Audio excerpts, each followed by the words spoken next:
hallelujah hallelujah മഹത്വം മഹത്വം hallelujah hallelujah യേശുവേ ആരാധന ഹല്ലേലൂയ ഹല്ലേലൂയ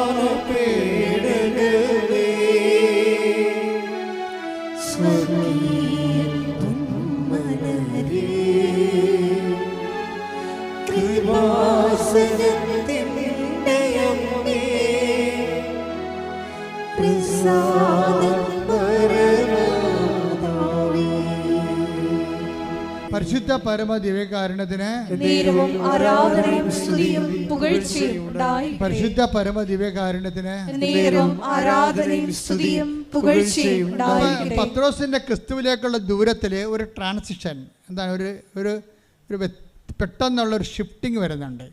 ഷിഫ്റ്റിംഗ് എന്ന് വെച്ച് കഴിഞ്ഞാൽ പത്രോസ് നീ ക്രിസ്തുവാണെന്നെല്ലാം പ്രഖ്യാപിച്ച് കഴിഞ്ഞതിന് ശേഷം പെട്ടെന്ന് പത്രോസിനോട് പറഞ്ഞു,